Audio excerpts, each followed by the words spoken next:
तो अभी यहाँ पे स्ट्रिंग आगे आपको और थर्ड डे में डिटेल में बताया जाएगा। अभी एक छोटा सा ओवरव्यू है कि स्ट्रिंग में बेसिक आइडिया क्या है स्ट्रिंग ऑपरेशन का। ओके, स्ट्रिंग कैसे, स्ट्रिंग में क्या क्या ऑपरेशंस अपने परफॉर्म कर सकते हैं, स्ट्रिंग क्या होता है। String is basically a data type, I already explain you that thing. और अब देखते हैं ये छोटा सा स्ट्रिंग का पोर्शन जो अभी हमारे पास में फर्स्ट डे में है वो है क्या एग्जैक्टली। ओके, तो स्ट्रिंग जो है वो एक सीक्वेंस है कैरेक्टर्स का। ओके, लाइक हेकोदेव जो है अपना पूरा, it's made up of HACODEV, like these characters, right? So it's a sequence of characters. Okay, now it's an array. I've told you earlier also it's an array. So यहाँ पे अपने पास में क्या होता है कि जैसे सी लैंग्वेज में एक कैरेक्टर डेटा टाइप होता है। ओके, लेकिन यहाँ पे ऐसा नहीं होता। Like A is equal to some character like M. Okay, आपने सिर्फ ये एक M is the single character। C में जो है वो M जो है वो एक अलग डेटा टाइप होगा, बट ऐसा पाइथन में नहीं है। अगर आप A भी लिखते हो, like A is equal to a single character, let it be M, तो वो जो है वो भी एक स्ट्रिंग होगा with a length of one character। Okay, so अब हमारे पास में आते हैं स्ट्रिंग के ऊपर अपने क्या क्या ऑपरेशंस हैं। So the first one we are going to see is concatenation. So अब ये कंकैटिनेशन वर्ड जो है इसका मतलब क्या है पहले हम ये देखते हैं। ठीक है, तो कंकैटिनेशन जो है अपने पास में obtaining a new string that contains both of the original strings। ठीक है, अब जैसे यहाँ पे हमारे पास a plus a है। I'll show you what exactly is going to be the output in Google Colab. It's just going to write Hekodev, Hekodev, Hekodev. So अब हमारे पास में जो नया string आया, that is sum of the previous strings and it also contains the original strings. So that is basically concatenation. और concatenation के लिए हम पाइथन में जो है वो प्लस ऑपरेटर का यूज करते हैं, एडिशन ऑपरेटर का यूज करते हैं। ओके, एंड अब अपने पास में जो नेक्स्ट है that is multiplication. So multiplication में क्या है, प्रिंट 5 स्टार a। तो अब यहाँ पे क्या होगा कि ये जो a है अपना, where a is a variable whose value is assigned to be हेकोदेव। सो ये हेकोदेव जो है वो 5 टाइम्स प्रिंट होगा। That is basically multiplication and concatenation is just addition। Okay, so let me complete this slide and then we'll move on to Google Colab। And this is the user input। अभी तक हम लोगों ने क्या किया है, हम लोगों ने सिर्फ एक प्रिंट स्टेटमेंट लिखा और अपनी तरफ से वैल्यू देके प्रिंट करा दिया। चाहे वो एक वेरिएबल को वैल्यू देके फिर वेरिएबल को प्रिंट स्टेटमेंट में डाला है या फिर डायरेक्टली वैल्यू ही डाल दी प्रिंट स्टेटमेंट में। But user input is basically कि आप जैसे ही इनपुट लेते, यूजर इनपुट में आप input is in INP is equal to input statement, ये आपने लिखा, and you are asking the user to give the input. यहाँ पे आप खुद इनपुट लेके कुछ भी प्रिंट नहीं कर रहे हो। जो यूजर आपको देगा वैल्यू, कुछ भी वैल्यू देगा, either it is integer, it's float value और इट्स अ स्ट्रिंग वैल्यू, तो वो एज इट इज प्रिंट कर देगा। ओके, तो ये है इनपुट के अंदर। एंड डोंट फॉरगेट कि स्ट्रिंग जो है वो हमेशा या तो सिंगल इन्वर्टेड कॉमास या डबल इन्वर्टेड कॉमास में आता है। And the next one is choosing mnemonics. I've told you about this in when we were discussing about the variables name declaration, right? कि हमको हमेशा sensible चीज यूज करना होता है और ऐसा कि अगर हम उसको पढ़ें तो हमें पता लगे कि हम लोगों ने ये किस लिए इसको ये वेरिएबल नेम दिया था। कुछ जरूरी नहीं है हमने एक प्रोग्राम लिख दिया, लेकिन कोई लिख दिया तो जरूरी नहीं है कि सिर्फ हम ही पढ़ेंगे उसको। इनफैक्ट हम भी पढ़ेंगे तो हो सकता है कि इतने लिखे हो तो कुछ टाइम बाद भूल जाए कि ये क्या लिखा था। और अगर कोई और पढ़ता है तो उसको भी समझ आना चाहिए कि हमने लिखा क्या है एग्जैक्टली। ठीक है, तो let's move on to collab.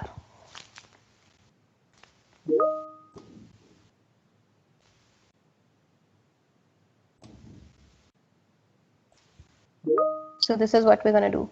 तो अपने हमारे पास में ये एक स्ट्रिंग है, name is equal to Hekodev and the web address is equal to hekodev.club। तो अब यहाँ पे हम लोगों ने कंकैटिनेशन परफॉर्म किया है। दिस वन इज concatenation, ठीक है, this one is simply printing. Okay, now अगर हमको एक प्रिंट स्टेटमेंट के अंदर मल्टीपल वैल्यूज प्रिंट करनी है, राइट? जैसे अगर आप प्रिंट नेम लाइक 3 अलग अलग वेरिएबल्स हैं आपके पास में, like name, age, height. Okay, let it be name, age and height. Okay, तो आप print name, print age, print height की बजाय सीधा print name comma age comma height करके भी डायरेक्टली कर सकते हो, just putting a comma.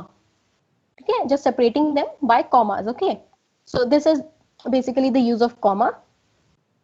And ये जो आप प्रिंट में ये स्पेस डाल रहे हो ना कॉमा के बाद में, वो बाय डिफॉल्ट आपके आउटपुट में दिखेगा, ये भी चीज याद रखना. एंड दिस इज मल्टीप्लीकेशन, ये मैंने आपको पहले पीपीटी में बता ही दिया कि व्हाट एग्जैक्टली इट इज. और फिर ये हम लोगों ने किया है.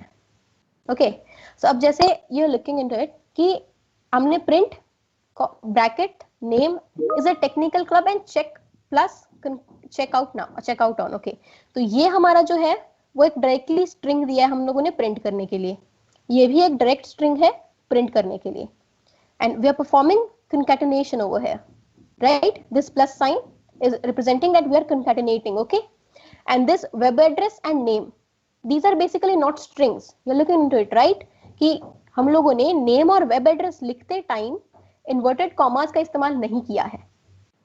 तो बेसिकली ये क्या करेगा कि प्रिंट जो है वो नेम और वेब एड्रेस के अंदर जो वैल्यू लिखी हुई है हमने वो रीड करके प्रिंट करेगा.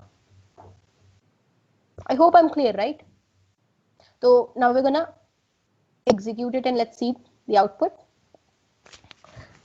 Now see, ठीक है, this is concatenation and concatenation का output देखिए, यहाँ पे एक भी स्पेस नहीं आया है बीच में.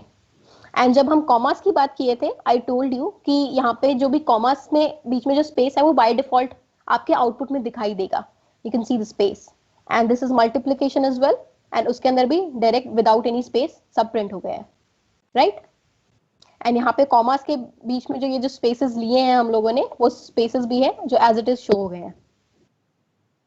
सी, this was our complete string, concatenated string this is, and name का जो वैल्यू था हेकोदेव वो यहाँ प्रिंट हो गया उधर से लेके. एंड वेब एड्रेस के अंदर जो वैल्यू हम लोगों ने असाइन की थी वेब एड्रेस को, दैट इज hekodev.club, वो यहाँ पे आ गया है. Okay, so this is the other one, like input is inp is equal to input. now एक चीज और है कि जब हम कोई भी इनपुट लेते हैं यूजर से तो वो बाय डिफॉल्ट जो है वो स्ट्रिंग लेता है इनपुट. ओके, तो मतलब हम लोगों ने इनपुट लाइक यहाँ पे इनपुट मांगा है, ठीक है, और यूजर ने हम लोगों को दे दिया 26 या कोई भी नंबर दे दिया या फ्लोट वैल्यू दे दिया. अब आप उसको प्रिंट करोगे ना तो वो प्रिंट नहीं करेगा, क्योंकि प्रिंट करेगा एज इट इज कर देगा, कोई ऑपरेशन वगैरह भी परफॉर्म नहीं करेगा, क्योंकि वो बाय डिफॉल्ट जो है वो एक स्ट्रिंग की तरह लेता है. तो let me tell you what exactly it is doing. और यहाँ पे ये अपना प्रिंट स्टेटमेंट देख रहे हैं, यहाँ पे इनपुट इनटू 2 है, ठीक है. तो let me show you it, just a minute, you'll get clear understanding. So it asked me for input और मैंने यहाँ पे 26 इनपुट कर दिया है.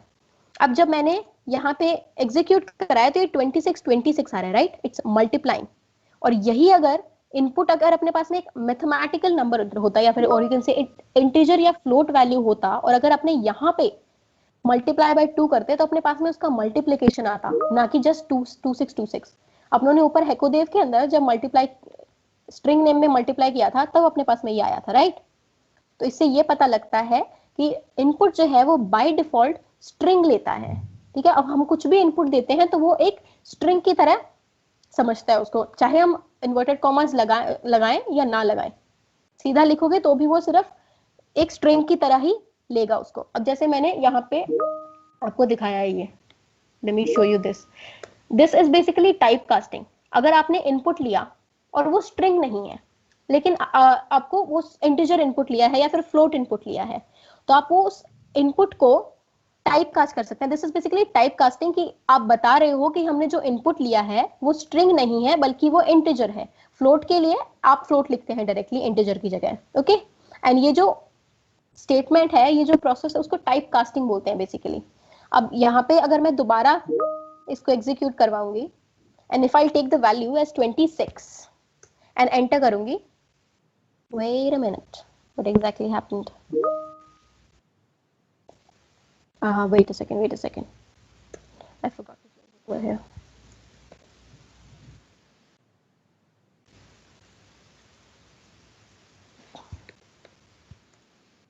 अब देखो, अब यहाँ पे इसने 52 प्रिंट किया, राइट? हम लोगों ने क्या किया, पहले हम लोगों ने इनपुट दिया, तो इनपुट दिया तो वो बेसिकली बाय डिफॉल्ट स्ट्रिंग जाता है, तो पाइथन ने समझा कि तो स्ट्रिंग दिया है. फिर हम लोगों ने प्रिंट कराया मल्टीप्लाई 2 करा के, तो एज अ स्ट्रिंग उसने 2626 प्रिंट कर दिया. लेकिन अब हमने एक चीज और क्या की कि वैल्यू इनपुट, ये एक वेरिएबल बनाया और उसमें ये इनपुट जो है वो उसको इंटीजर की तरह रिप्रेजेंट किया, एक इंटीजर वैल्यू जो है इनपुट की वो डाल दी हम लोगों ने।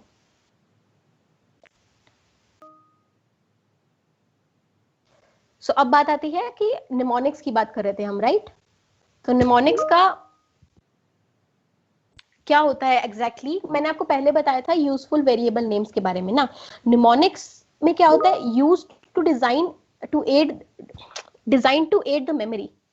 इसका क्या मतलब है कि एक कोई ऐसा नाम रखना जो आपके मेमोरी में पता हो, आपको याद हो कि ओके इसका मतलब ये होता है, so it's representing that particular thing, ताकि आपको बाद में याद रहे कि मैंने ऐसा ऐसा ऐसा करके ये प्रोग्राम बनाया था।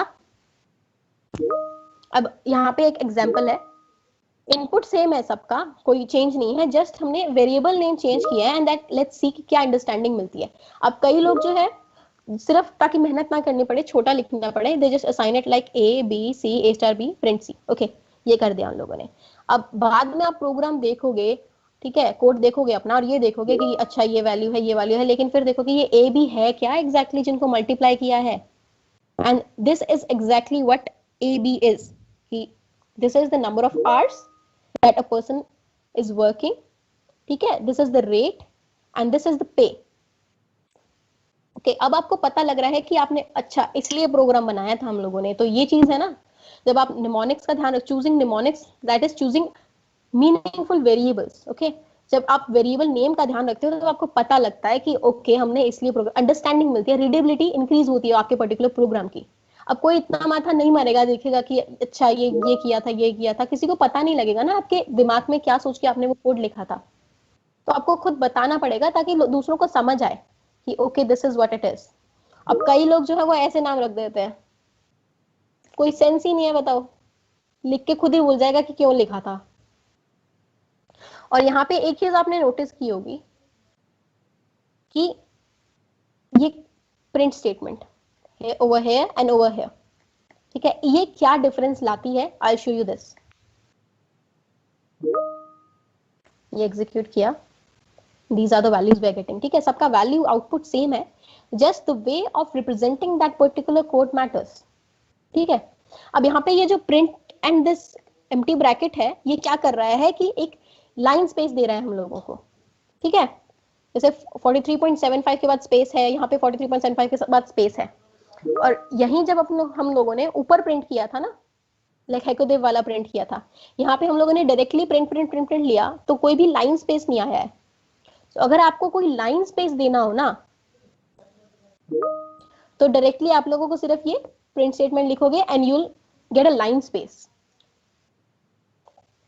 So hopefully you're done with the concepts of this mnemonics as well.